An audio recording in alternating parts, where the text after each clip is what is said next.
नमस्कार दोस्तों, स्वागत है आपका हिंदी डिफेंस शो के एक और एपिसोड में, जहां मैं लेकर आता हूं आपके लिए डेली डिफेंस अपडेट।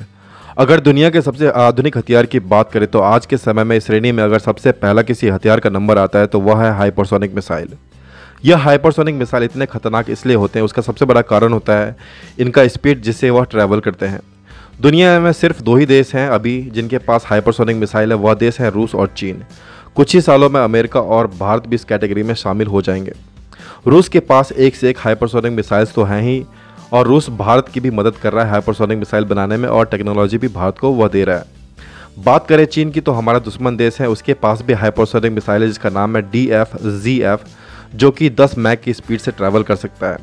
10 मैक का मतलब होता है 12,387 किलोमीटर प्रति घंटा। तो आप सभी के मन में यह सवाल तो होगा ही कि अगर चीन और भारत के बीच युद्ध होता है और चीन भारत पर हाइपरसोनिक मिसाइल से भारत पर हमला करता है तो क्या भारत इसे रोकने में सक्षम होगा? तो ईमानदारी से बताओ तो इसका जवाब है नहीं। इस वक्त भारत के पास अगर कोई सबसे एडवांस एयर डिफेंस सिस्टम है तो वह है S-400, जो हमने रूस से खरीदा है। यह भी हाइपरसोनिक मिसाइल को मार गिराने में असमर्थ है, और अगर अमेरिकन मीडिया और डिफेंस एक्सपर्ट्स की माने तो S-400 स्टेल्थ एयरक्राफ्ट को भी मार गिराने में शायद सक्षम नहीं है।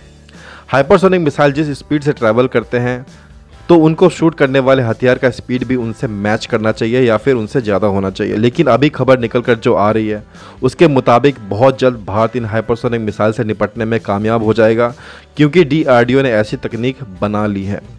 जापान तो इस टेक्नोलॉजी पर काफ़ी आगे भी निकल चुका है, और यह जापान के लिए बहुत ज़रूरी भी है क्योंकि नॉर्थ कोरिया के मिसाइल्स उनके लिए एक बहुत बड़ा खतरा है। DRDO के बनाए इस तकनीक के बारे में सब कुछ डिटेल में बताऊंगा, लेकिन आगे बढ़ने से पहले आपसे रिक्वेस्ट करूंगा, अगर आप मेरे चैनल पर पहली बार आए हैं तो चैनल को सब्सक्राइब कर बेल आइकन दबाएं ताकि आपको डिफेंस से जुड़ी हुई हर खबर समय पर मिलती रहे। दोस्तों, DRDO का एक लैब है जिसका नाम है armament research and development establishment, जिसने डिज़ाइन और डेवलप कर लिया है 10 मेगाजोल का कैपेसिटर रेल गन, जिसे पुणे के एक फैसिलिटी में इंस्टॉल भी कर दिया गया है।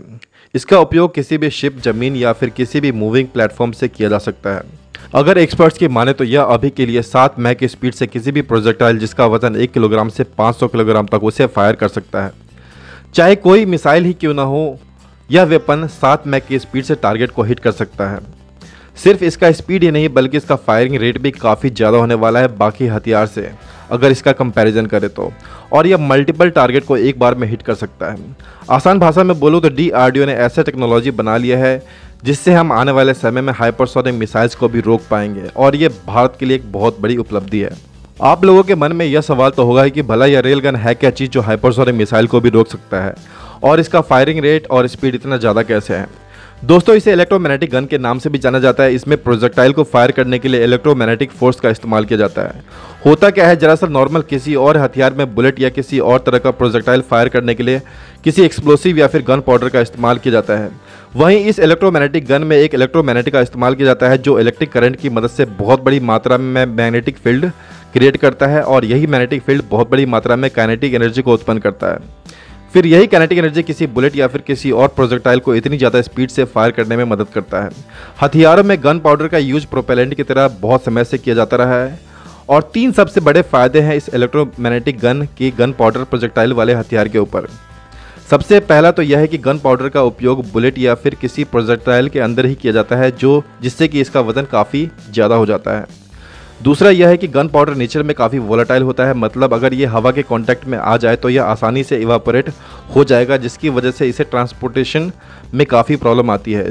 और सबसे इम्पॉर्टेंट, गन पाउडर वाले जो प्रोजेक्टाइल फायर की जाते हैं उनकी स्पीड लिमिटेड होती है।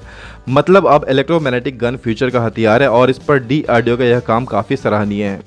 अभी तो जो यह 10 मेगाजोल का इलेक्ट्रोमैग्नेटिक गन बनाया गया है DRDO द्वारा, यह किसी भी cruise missile, ballistic missile, fighter jet, UAVs और किसी और तरह के सरफेस थ्रेट को आराम से एंगेज कर सकता है। लेकिन जो इलेक्ट्रोमैग्नेटिक गन अब DRDO बना रहा है जिसकी कैपेसिटी 100 मेगाजोल की होगी, वह किसी भी हाइपरसोनिक थ्रेट को आराम से एंगेज कर पाएगा। यह एक ग्राउंड बेस्ड सिस्टम होगा जिसके प्रोजेक्टाइल के फायर करने की स्पीड होगी कम से कम 2000 माइल्स पर सेकेंड, मतलब हवा की गति से 10 गुना तेज। तो आप अनुमान लगा सकते हैं कि यह टेक्नोलॉजी भारत के लिए कितना ही महत्वपूर्ण है। बाकी दोस्तों, आपकी क्या राय है इसे लेकर कमेंट सेक्शन में जरूर मेंशन करें। वीडियो को लाइक जरूर कीजिएगा। मिलते हैं अगले अपडेट के साथ बहुत जल्द। जय हिंद, जय भारत।